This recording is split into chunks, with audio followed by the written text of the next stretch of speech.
So now let me ask you this. Is success still a choice if I am currently living in poverty and I want to start a business? Is it possible for me to become successful if I currently do not have money, I'm in poverty, and I want to become successful? Is success still a choice?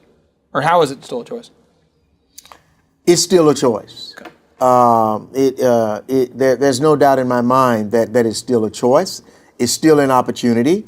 But when you don't have all of those things around you to propel it, it may be slightly more difficult than for others. But that's where your own tenacity comes in. That's where your own persistence comes in. Because you're pushing, because it's for you. You want it. And you're not going to let anything stand in the way of you getting it. I want to give just a couple examples here to give a little bit of context, because this is huge here. This guy down here, I don't know if you can see him. This is Ryan Tedder, who you know. Sure, I know Ryan. He went to Christian Chapel, the church we went to. And Ryan over here, he's a Grammy-winning artist. And Ryan went to college, just like a lot of other people go to college. And he said, I would like to become a successful musician. I would like to become he never said he wanted to be a celebrity, I don't think, but he wanted to be a successful musician. I knew him well.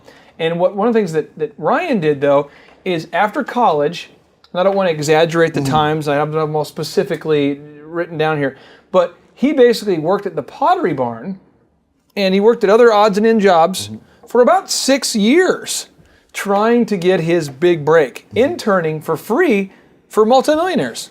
He would intern for free for these award-winning artists and producers, and he wouldn't charge them a dime because he felt like that was his entrance into the road of success. Oprah Winfrey started off, as an intern. You look at Andrew Carnegie, with the world's wealthiest man during his time. He, at the age of like 16, basically working for free. It seems like that's the entrance for all entrepreneurs, is you start by just wherever you can, even if you don't have money. I think that's the key thing, is starting wherever you can. And sometimes wherever you can be a small job in the mailroom. But the thing about it is, you're on your way somewhere. The key thing is not to be stuck in time, is to have this emotional movement as well as the corresponding physical movement. Now, every entrepreneur that I've ever met has overcome some major adversities in their life. Oprah was, raped when she was young. Walt Disney literally lost every dime and actually resorted to eating dog food at the bottom. He was eating dog food to stay afloat. Russell Simmons had a speech impediment, yet he built his big record empire, on the phone making calls. Richard Branson, some people call him Richard Branson, is severely dyslexic. The guy who started Virgin Records, he basically dropped out of high school. And I don't think a lot of people realize that Walt Disney dropped out of high school. Bill Gates didn't graduate from college. Steve Jobs didn't graduate from college.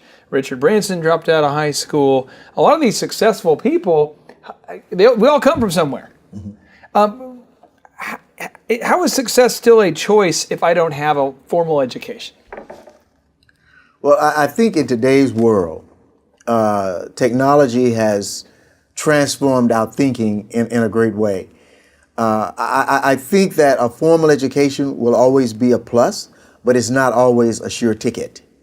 The sure ticket will always be your own tenacity, your own ability to have a dream, to follow that dream, and do what is necessary within the parameters of what is legal to get it done. What is legal? He throws that in. He looks at me and says, what is legal?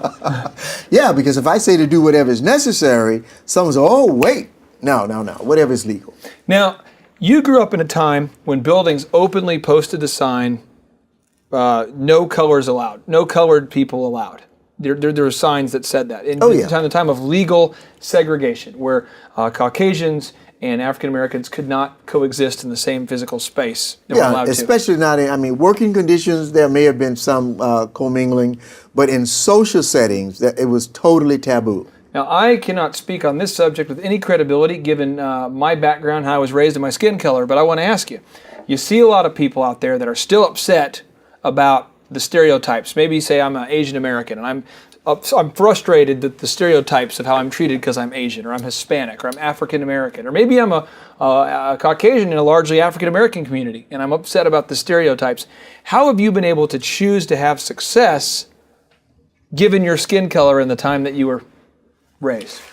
I think I made that decision, but that decision was also reinforced by people around me who supported my efforts, who supported my movement forward. Again, the circumstances said one thing, but my dream said something else. And I was fortunate enough to be able to latch onto my dreams. It's almost like a rocket taking off. And I caught on the tailwind of that, and I said, I'm going where it leads me.